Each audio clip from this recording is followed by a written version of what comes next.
in the early hours of the morning. Statement is as follows. Damar Hamlin suffered a cardiac arrest following a hit in our game versus the Bengals. His heartbeat was restored on the field, and he was transferred to the UC Medical Center for further testing and treatment. He is currently sedated and listed in critical condition. We will stay on this, and we'll give you all updates that we can.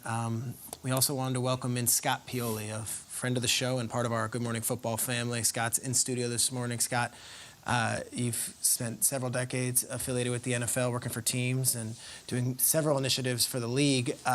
Your reaction last night, and now that we've had 12 hours to really digest everything that's going on. I think the reaction was much like everybody else. You know, you see this, and initially you don't know what you're seeing. You don't know the extent of an injury. But then as soon as we all saw the faces of the players, in real time, the faces of Sean, you knew the gravity of the situation. This was very different. And, you know, I don't care how many years you spend in the league and do this, whether it's a coach, player, front office, trainer, administrator, all the people involved. You know, you're trained to compartmentalize, but then when you see certain things that you know are off, and that was clear when that happened last night, and that's something you can't compartmentalize. If you can, there's something wrong with you.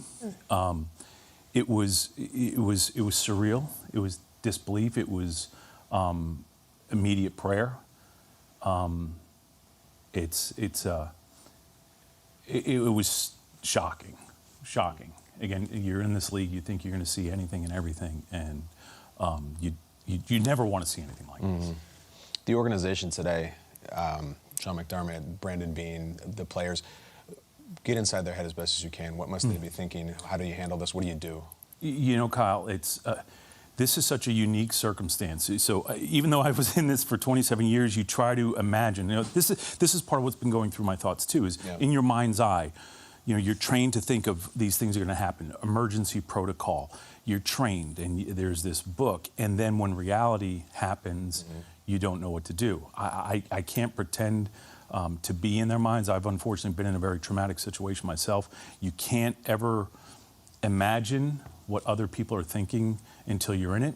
Yet, Sean, Brandon, ownership, they have all of these responsibilities. Players have these responsibilities where they've got to be human beings first, right? You have to be a human being first, and then you know that you're going to have to start planning for other things. So when is the right time for you to start thinking about other things, right? Right now, I can't think about anything else because the young man is still in the hospital. And I think that that's a lot of where their heads are. You know, until you have more information and know things, it's just so difficult to make decisions. And even the best leaders, best decision makers, you have so many things going through your thoughts that I can't imagine what they're thinking. And again, having been in a situation different but similar, you can't imagine it. Even when it's happening, it doesn't feel like it's happening. There's a surreal element to it. This is a waiting game at this point for information and a status update, but for someone who's in leadership, how important do you find it for everyone to be together on a day like today? How do you approach the people in the building?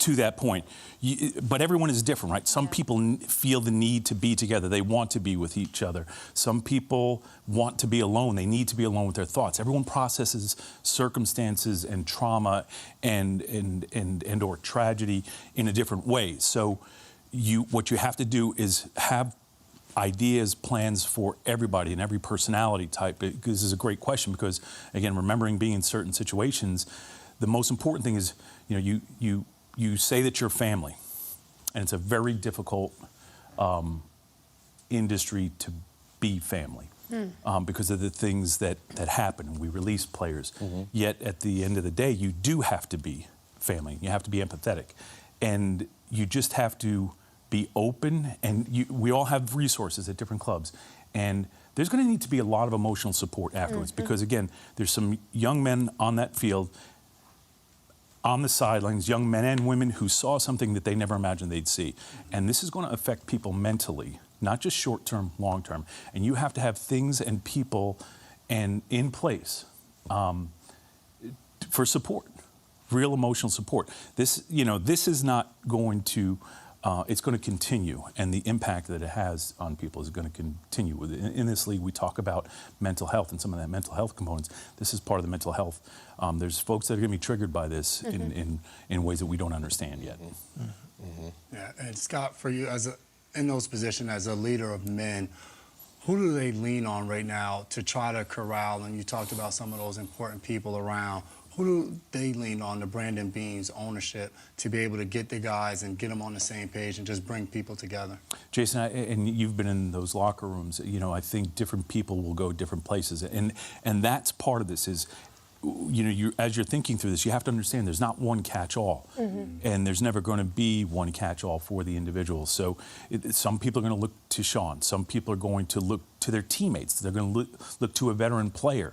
Some young players, aren't ready to lean on the person who they have this conditional relationship with, either in the front office or as a coach or even their position coach. So this is where everyone needs to step up and be willing to be a leader, willing to be we keep hearing the word brother, to be a father figure, to be, and we keep using all these male terms. There's women in the organization that are critical part of this too. So it needs to be more of this family aspect. Everyone needs to be prepared to help and also get help. Quickly, to Jason's point, who do Brandon and Sean go to? This was the question I was thinking about. That is a very tough question because, again, having experienced something, I remember being told very early on in this industry that leadership is one of the most lonely places. And when you're the person that people look to, you don't know where to go always. And Peter, I'm glad you asked that question because Sean needs to know where to go. The owner needs to know where to go. Brandon needs to know where to go. And they need to lead, but also be human themselves. And I mean this sincerely. Prayers to those folks in leadership roles because you don't always know where to go. Scott, thank you. Thank you for joining us. We appreciate you always, and today especially. More Good Morning Football after this.